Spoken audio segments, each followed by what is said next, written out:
Cumbre de Acción Territorial Sostenible. Bienvenidas y bienvenidos nuevamente al foro a la Cumbre de Acción Territorial Sostenible 2025 y al primer foro denominado Gestión Participativa de la Adaptación y el Riesgo en los Territorios bajo un enfoque resiliente al clima. El ambiente está muy interesante. La exposición de Günther ha sido inspiradora, creo que para todos, y un buen momento para dar inicio a este primer foro de la cumbre. Desde su experiencia, competencias y ámbito de acción, ¿qué medidas y acciones de adaptación al cambio climático se están planificando y ejecutando efectivamente en sus territorios, en los ámbitos de acción donde trabajan? Y desde su ámbito de acción también, ¿qué faltaría para asegurar la coordinación entre las diferentes instancias de gobierno, la ciudadanía y la cooperación, a fin de asegurar una gestión participativa y más efectiva para la adaptación a los riesgos climáticos? Empezamos entonces con la subsecretaria de Cambio Climático, Jessica Sinos.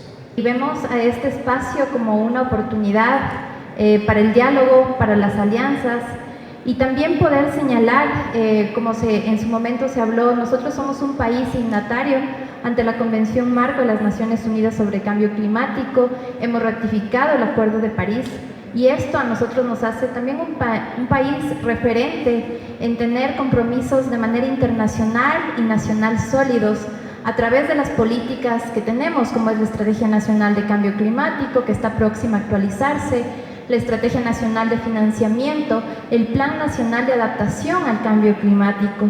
Entonces, voy a referirme que se ha trabajado mucho con los gobiernos autónomos descentralizados.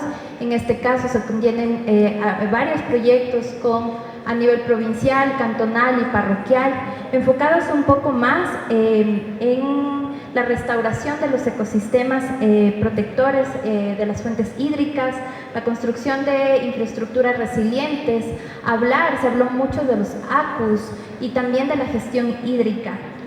Todo esto se ha trabajado a través de las alianzas y la movilización de financiamiento climático que se tiene a través de diferentes fondos, como lo es el GCF, el GEF, el Fondo de Adaptación.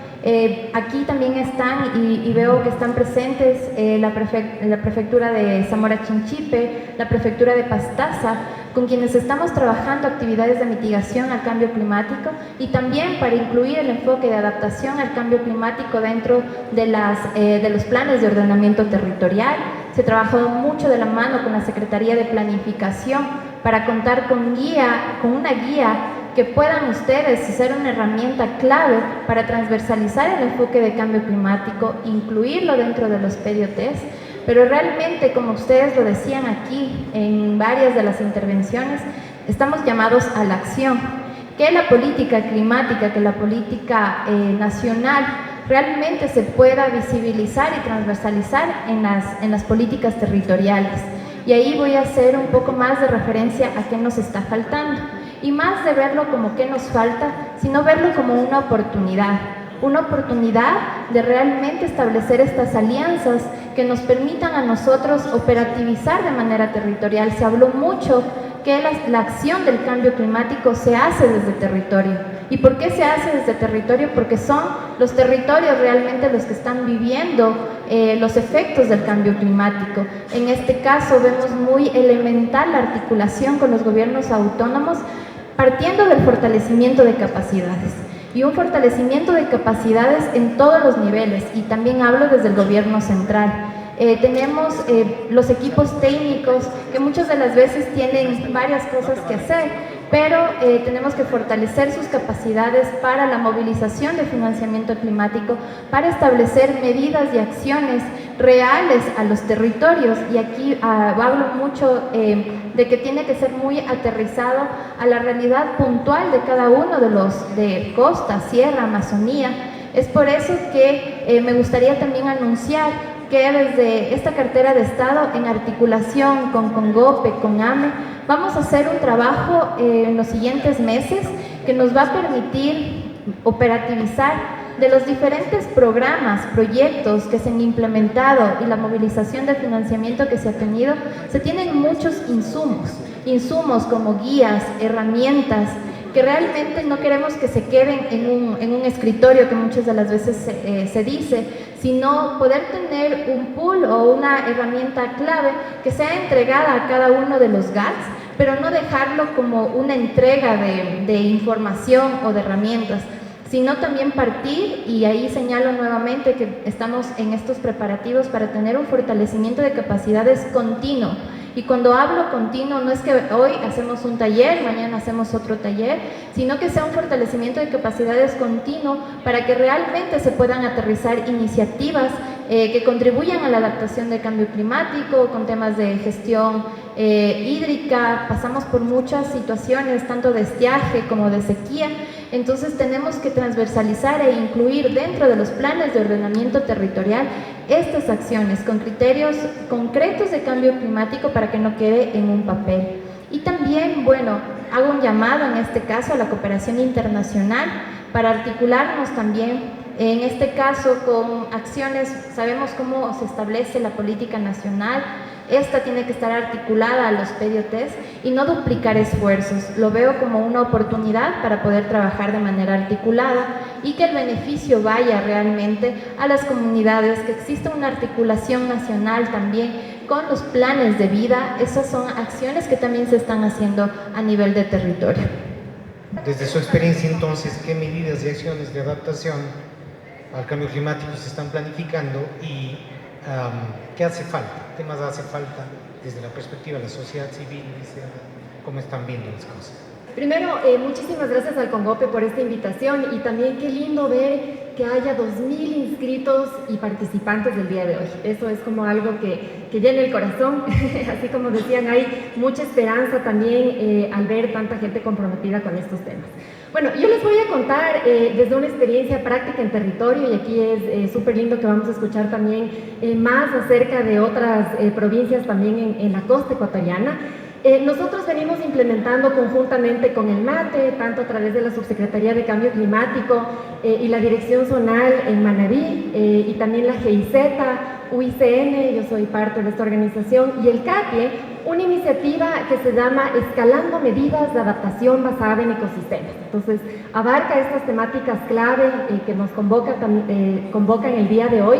Y este proyecto ya lo vamos ejecutando 4 años, y quería compartirles algunas de las experiencias porque tenemos varias lecciones aprendidas. Bueno, hemos también enfrentado desafíos, pero también tenemos varios factores de éxito, ¿no?, que hacen también a esta adaptación y a esta gestión de riesgos también efectiva. Entonces, aquí estamos trabajando varios componentes, como les mencioné, varias organizaciones, y ha sido un trabajo, es un trabajo en un modelo de coimplementación. Entonces, por un lado, y algo que ya lo mencionaron en un inicio, la prefecta lo mencionó, el tema de gobernanza, ¿no? Entonces, uno de los temas fundamentales es abordar la gobernanza como uno de los pilares de la adaptación, ¿no? Y aquí también haciendo mención al tema de cómo alinearnos a estas herramientas. Ahí trabajamos con varios GATS, tanto a nivel provincial, con la prefectura de Manabí, con varios municipios, con varias juntas parroquiales, en la actualización de sus PDOTs, justamente utilizando la herramienta que mencionó y varias otras metodologías y herramientas para fortalecer esos instrumentos de gestión territorial para que abarquen más los temas de cambio climático. Estamos enfrentando estas sequías que cada vez son más frecuentes, más intensas, estas lluvias que también son más intensas, ocasionando deslaves, inundaciones, y tenemos que todos prepararnos de mejor manera y ver cómo mitigamos también estos importantes efectos y estos estragos que estamos sintiendo. En ese sentido también ya tenemos 9 PDOTs en la provincia de Manabí que están mucho más robustos para la resiliencia climática, y además que incluyen el enfoque de género. Ese es uno de los aspectos transversales que tenemos que también contemplar en todas nuestras acciones territoriales de desarrollo sostenible. Bueno, hay otros procesos también de gobernanza, el fortalecimiento del Consejo de Cuenca del Río Puerto Viejo, alinearnos a estos instrumentos de política mencionados, ¿no? En todo lo que tiene que ver la acción climática del país, al plan de acción de género y cambio climático, entre otros. El segundo componente, y aquí es algo muy interesante, que ahí estamos implementando 10 medidas de adaptación. Y aquí uno de los ejes centrales es siempre conservar esos ecosistemas que nos están dando esos servicios, esos beneficios de los cuales dependemos. Y aquí hay, bueno, estamos colaborando con los diversos actores, con aliados también, e inclusive con NSI, con Momaco, con INVAR, en todas estas medidas. De aquí el tema de las áreas de protección hídrica son fundamentales, las áreas de conservación y uso sostenible. También hemos suscrito varios acuerdos de conservación voluntaria con productores para la restauración y la conservación. Y de ahí el resto de las medidas son en el ámbito productivo, porque necesitamos fortalecer los medios de vida locales. Entonces, ahí haciendo mención a algunos temas que escuchamos en esta interesante charla magistral, es siempre ver cómo hacemos esa producción que tenga también un mayor valor, ¿no? Entonces, ahí estamos trabajando en temas de apicultura, manejo del bambú, que ya escuchamos que es este acero natural, los temas del manejo forestal sostenible, sistemas silvopastoriles, agroforestales, agrobiodiversidad, entre otras. Todas estas en esta idea de cómo mantenemos y cómo mejoramos los ecosistemas y los agroecosistemas para enfrentar estas amenazas del cambio climático. Como tercer punto también, y bueno, estas medidas se basan también de un análisis de riesgo climático. Esto es fundamental, entender qué está sucediendo en el territorio, siempre en un proceso participativo con las comunidades. Y ya para ir, digamos, a la segunda parte de la pregunta, también estamos trabajando en temas de fortalecimiento de capacidades. Hago eco a lo que ha mencionado la subsecretaria. Eso es clave, ¿no? Cómo fortalecemos esos conocimientos, cómo intercambiamos experiencias. Si lo que una comunidad sabe, también puede aprender otra, y ese se vuelve un efecto multiplicador. Y el cuarto, que es fundamental, el tema de mecanismos financieros. Y aquí hay un trabajo bien interesante de créditos verdes, el tema también de acceder, que más GATS puedan acceder a estos premios, como por ejemplo el premio verde del BEDE. Hay un nuevo proyecto que está en diseño que es para iniciativas a nivel de cuenca. También el tema de cajas de ahorro comunitario y otras iniciativas que permiten movilizar recursos para que estas prácticas pues tengan su liquidez y que se puedan seguir implementando y escalando.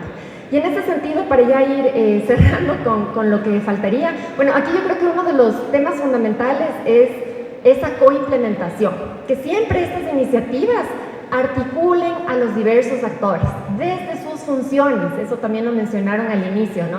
Desde sus funciones y responsabilidades, los gobiernos locales, las entidades sectoriales, las universidades, los diversos aliados, las comunidades, sus asociaciones de productores, las juntas de agua, etc.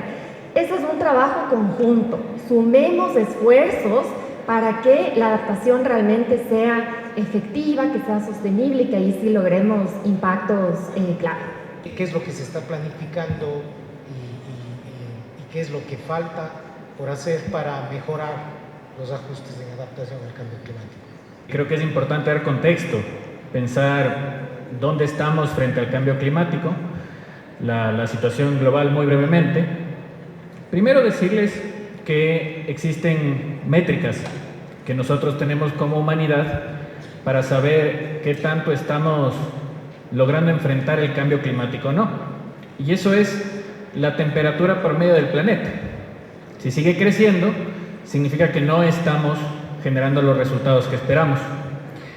Y la situación actual del planeta es que ya superamos una barrera que era clave, que son los 1.4 grados centígrados, que se esperaba que superemos en 10 años.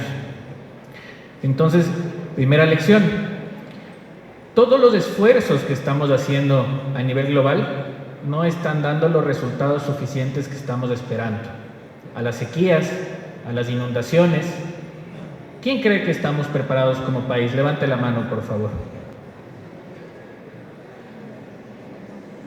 Esa es la realidad. No estamos preparados. El Ecuador no está preparado para lo que está viviendo en la actualidad, que es el resultado según los informes del panel intergubernamental de científicos a nivel global, vamos a tener dos efectos. Hay que seguir investigando más. Sequías prolongadas y los tiempos de lluvia van a ser más cortos, pero de mayor intensidad. Entonces, sequías afectan a la generación eléctrica, agricultura, inundaciones a la agricultura, a la vida de los seres humanos, aluviones en la sierra, inundaciones en la costa. Entonces, esta realidad que estamos viviendo, que cobró fuerza desde el año pasado, es la nueva realidad del Ecuador. Y esta realidad va a seguir en aumento. Entonces, lo primero que tenemos que entender, quiero dejarles 3 palabras que son importantes para lo que se nos viene: resiliencia, adaptación y pensamiento sistémico.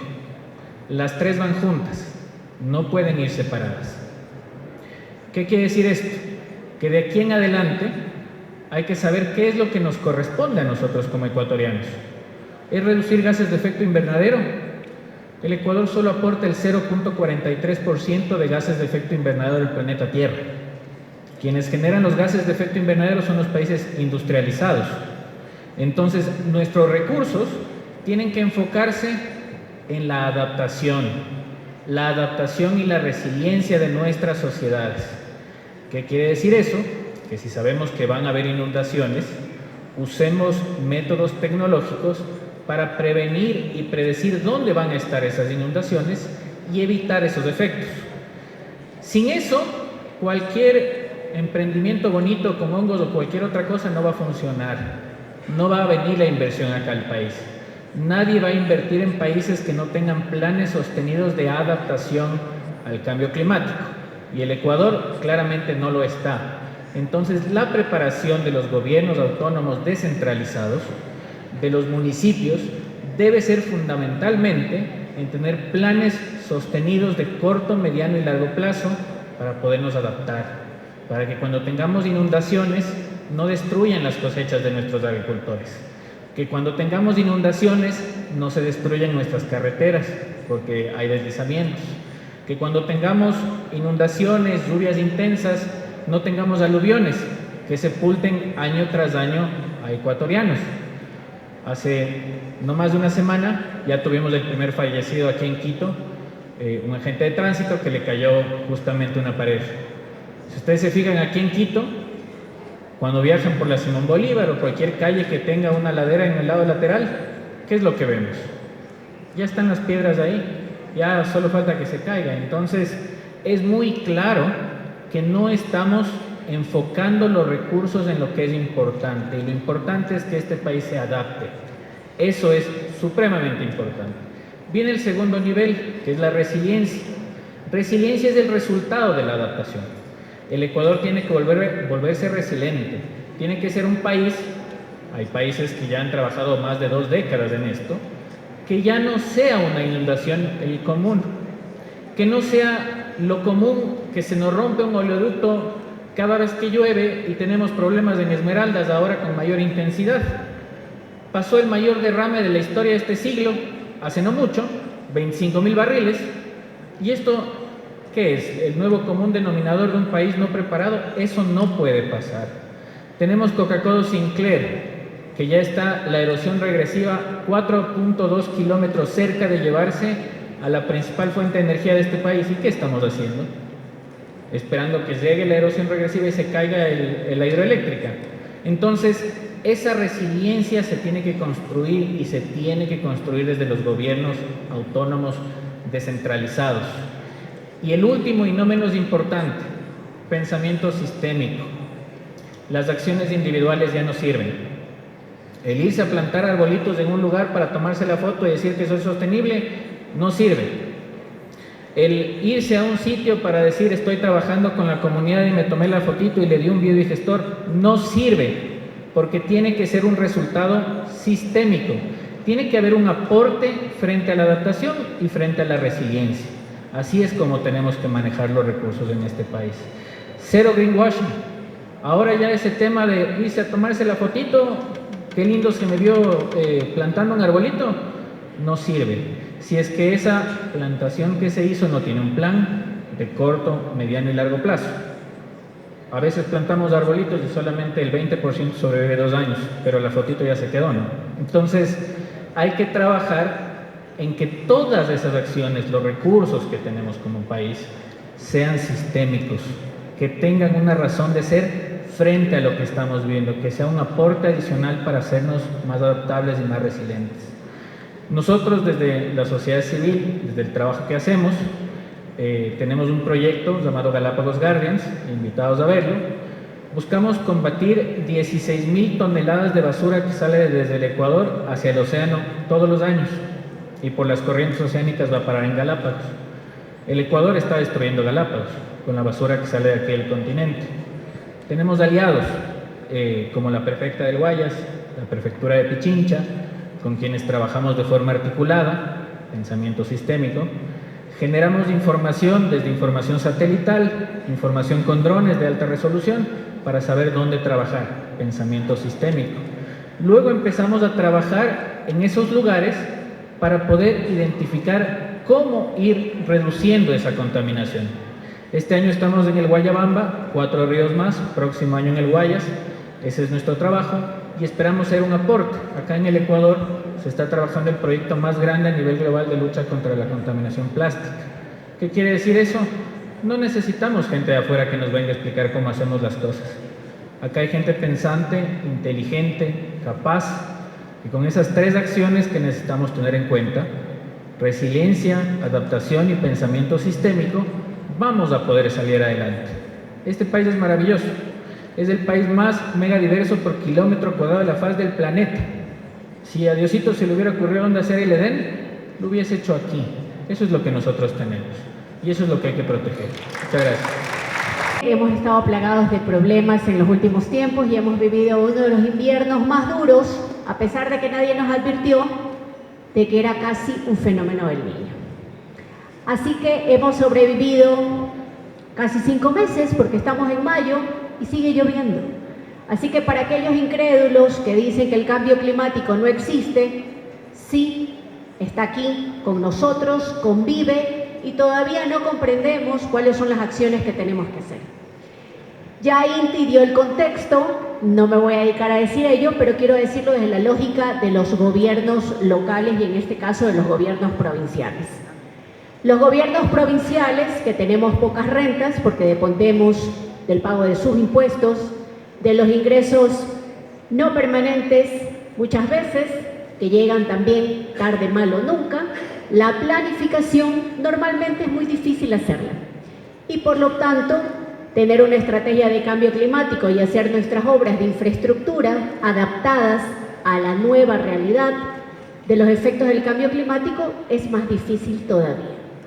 Sin embargo, de eso yo siempre me cuestiono y digo, si los países desarrollados, a quienes queremos copiar, no han podido superar desastres naturales, ¿por qué deberíamos hacerlo nosotros?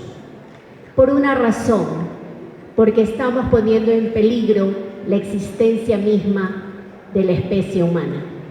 Porque seguimos construyendo carreteras donde no deben haber carreteras. Donde seguimos poniendo camaroneras en cauces naturales. Porque seguimos estableciendo actividades productivas donde deberían ser zonas de soberanía alimentaria. Así que adaptarnos, así como lo ha dicho Inti, es una necesidad imperiosa si queremos seguir existiendo en la faz de la Tierra. Ahora bien, con las limitaciones que tiene una autoridad local, quiero contarles que parte de lo que vino haciendo el Ecuador en su momento, que era ejemplo para el mundo, es haber llevado adelante y haber puesto como política pública nacional justamente la creación de la Subsecretaría de Cambio Climático. En segundo lugar, la Estrategia Nacional de Cambio Climático, que no es una camisa de fuerza, es absolutamente adaptable a los tiempos que vive el Ecuador. Y en tercer lugar, la conexión y coordinación de las acciones de mitigación, en especial y enfoque con mayor prioridad a la adaptación por parte de los gobiernos locales. Ahora bien, en este contexto, nosotros creemos, y bueno, les voy a contar desde mi experiencia, la provincia que produce más del 30% del Producto Interno Bruto, que contribuye a la economía del Ecuador, que hoy tenemos el tercer producto no petrolero que sostiene la balanza comercial, es la provincia que está rodeado de más fuentes de agua y que de 25 cantones, 20 están en situación de vulnerabilidad porque quedan bajo el agua. Aquí tengo una compañera que es de un cantón que normalmente queda siempre bajo el agua.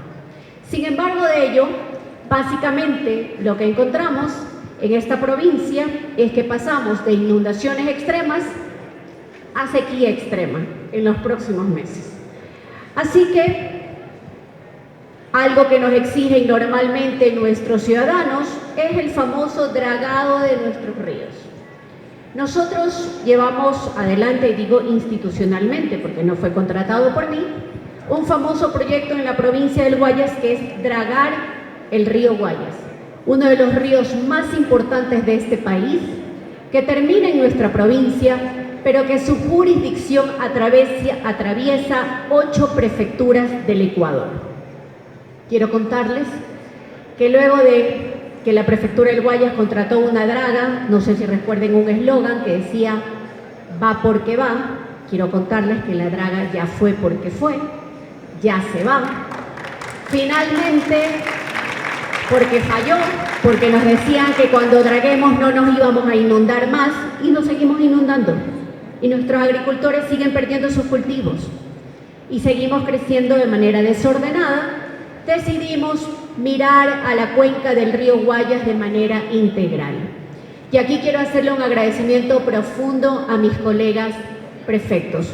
Una cuenca necesita una gobernanza de mancomunidad para poder combatir los problemas que se generan desde la cuenca alta hasta finalmente donde termina, que somos los de la costa, que recibimos los efectos de la deforestación, de la contaminación, entre otros factores. Así que quiero decirles que hemos llevado adelante la mancomunidad interprovincial de Guayas, Bolívar, Cañar, Chimborazo, Los Ríos, Manabí y Santo Domingo. Y el día de hoy convencí a la prefecta de Cotopaxi, que era la que me faltaba. Así que bienvenida, querida Lourdes, a la mancomunidad interprovincial. Y entonces yo me pongo a pensar y digo, ahora que todos miramos a Bukele por los temas de seguridad, miremos a Bukele por los temas ambientales. Y acaban de hacer un canje de deuda para conservar y proteger y recuperar una de las cuencas más importantes del Salvador. ¿Lo puede hacer el Ecuador?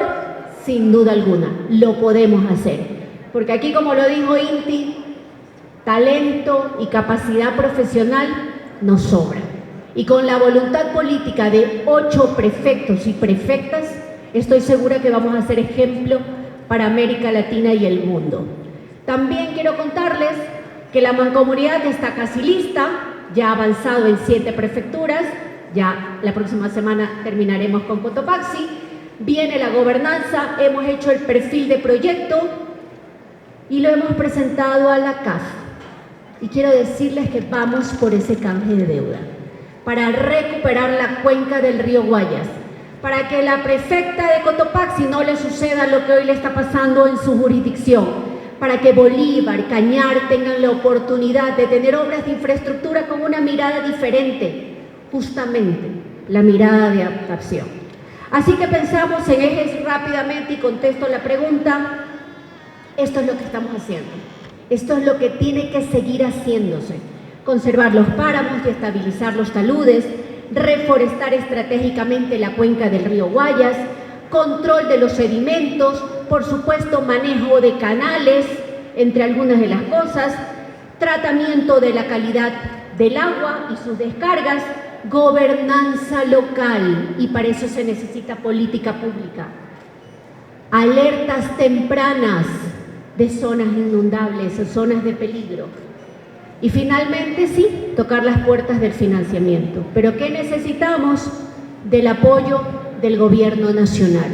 Que la política pública de una mancomunidad como esta tenga la respuesta no solamente del Ministerio del Ambiente, del señor presidente Noboa, para que con ese canje de deuda podamos obtener el financiamiento, para que las prefecturas apoyen el ordenamiento territorial de cada una de las zonas de influencia de una cuenca, que si no la atendemos hoy, va a morir. Y vamos a poner en riesgo, y perdón que suene tan apocalíptica, a millones de personas que habitan en estas 8 provincias. Así que quiero decirles que esto es trabajar en adaptación. ¿Se puede? Sí se puede. Con inteligencia, por supuesto. ¿Que faltan recursos? Sin duda alguna. Pero con la voluntad política se pueden vencer las barreras. Y aquí estamos y le pongo mucha fe a la mancomunidad interprovincial que he mencionado. Muchas gracias por la provincia del Guayas y esta cuenca. En esa misma perspectiva y abordando la problemática desde una mirada jurisdiccional de una alcaldía, ¿no? como Muisne, alcaldesa, ¿qué se está planificando, qué se está haciendo y qué es lo que falta por hacer? El municipio tiene aproximadamente 4 millones para ejecutar en el año.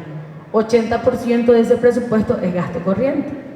Significa que finalmente no hay una capacidad de respuesta para obras fundamentales como agua potable y alcantarillado. Muisne tiene el 99% de necesidades básicas insatisfechas. Y en medio de la adversidad y del azote de la naturaleza que permitió que al momento de asumir uno de los ríos, que normalmente no subía tanto, subiera 20 metros adicionales a su caudal, lo que afectó ya el sistema colapsado de agua potable.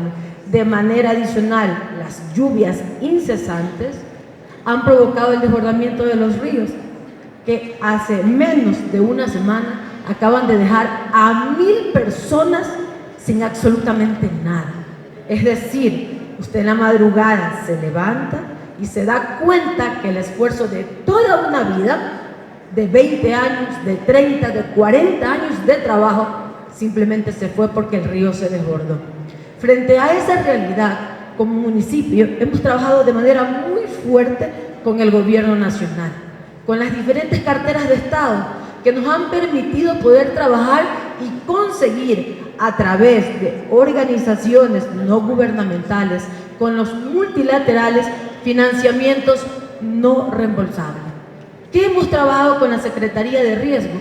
Primero, poder capacitar a nuestro equipo para que con esa capacitación pudiéramos ir a los barrios y poder capacitar a nuestra gente, tanto en la parte urbana como en la parte rural, para que sepan cómo reaccionar frente a una emergencia. Finalmente, esto sí nos ha dado algún tipo de resultado.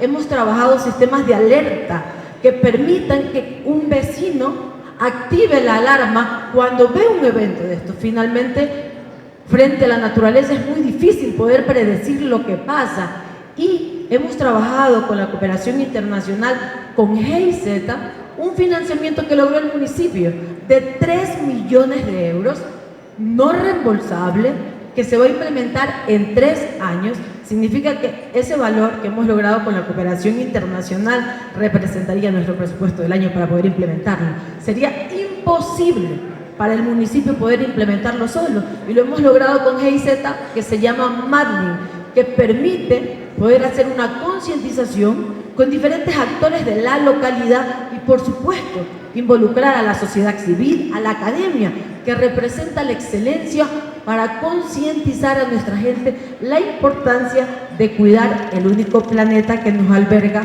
a todos. Y estamos trabajando con los jóvenes, con clubes ecológicos, con la finalidad de poder hacer una contención y que no llegue la basura al mar. Cuidar también nuestra fauna marina. Y mientras esto pasa y se siguen desbordando los ríos, el gobierno nacional con Muisne ha cumplido y ha pagado periódicamente todas sus asignaciones, lo que nos ha permitido poder estar de manera permanente en el territorio y socializando. En este momento estamos postulando 10 millones de dólares en proyectos de prevención y mitigación, porque si no, esto se vuelve un círculo de pobreza. Vamos con gestión de riesgo, que hace un gran trabajo junto a nosotros. Entregamos el kit de alimento, entregamos el colchón, viene la cooperación internacional, también hace su parte, pero como no se trabaja en prevención, en mitigación, en que nuestros pueblos crezcan de manera planificada, ¿qué es lo que hace? Que se vuelven a desbordar los ríos, nuestra gente vuelve a perder todo y se vuelve un círculo de pobreza incontrolable.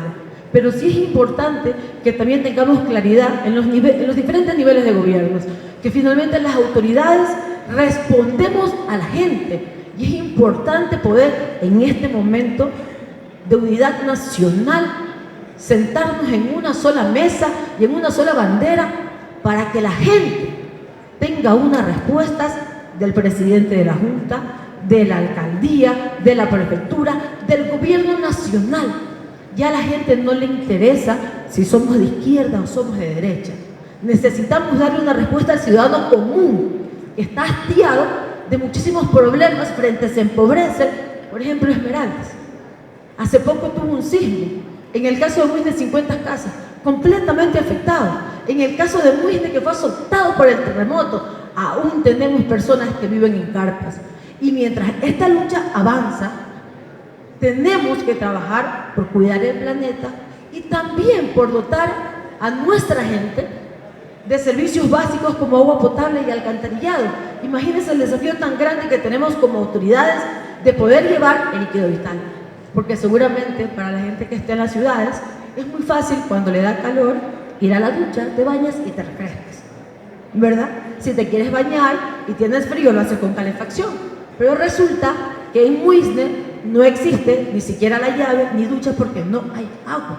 Entonces sí sería importante que en su momento también generemos un espacio de una cumbre donde escuché perfectamente 800 millones, que me parece loable, que se inviertan en esta parte del cambio climático, pero también es importante poder dotar a nuestra gente de servicios básicos. Eso significa que cuando le damos agua a la población, tenemos menos niños con grandes índices de desnutrición crónica infantil que afectan su capacidad psicomotriz y que no les permite generar desarrollo. Como Muisne, hemos logrado, gracias al apoyo de las diferentes carteras de estados, gracias a ESIC y a GIZ, una importante inversión no reembolsable para este año que supera los 15 millones de dólares. Y eso va a ser invertido en agua potable y vialidad. Y estamos trabajando una cartera de proyectos de 20 millones más. ¿Cómo lo estamos realizando? Con la corresponsabilidad ciudadana. Explicarle a cada una de las personas de nuestra población que los ciudadanos tenemos deberes, también tenemos obligaciones, y que es importante que la gente pague sus impuestos. Y esto nos ha permitido poder llegar al compañero de la tienda, al compañero de la universidad, a los compañeros de los colegios, hablar con los rectores de que finalmente el Estado no puede solo, necesita de sus ciudadanos comprometidos para poder avanzar, y es la única forma que nosotros tenemos para poder salir adelante como país, que hace falta mucho, sin duda. En el caso de Muisne, 100 años sin agua potable, y que gracias al aporte del gobierno nacional y la agencia española Chamán, una de las comunidades más vulnerables que tiene Muisne, va a tener agua potable después de 100 años. Es decir, murieron mucha gente y nunca tuvo agua. Yo tengo 41 años, estudié con una beca, mi papá tiene 78, y gracias a que el gobierno nacional, los cooperantes internacionales han creído en Muisne, por fin Muisne, la cabecera, va a tener agua potable con una inversión de 5.3 millones de dólares, que no son 5.3 millones de dólares, son dignificar la vida de nuestra gente. Así que simplemente, compañeros, invitarlos a hacer un trabajo nacional, y creo que estos espacios nos permiten también conocer las diferentes realidades desde los territorios, pero lo más importante es ir a la ruralidad y darnos cuenta qué pasa ahí y cómo como autoridades podemos cambiar esa realidad para la que nos han elegido. Muchas gracias. Cumbre de Acción Territorial Sostenible. Organizan Congope, AME y Conagopare.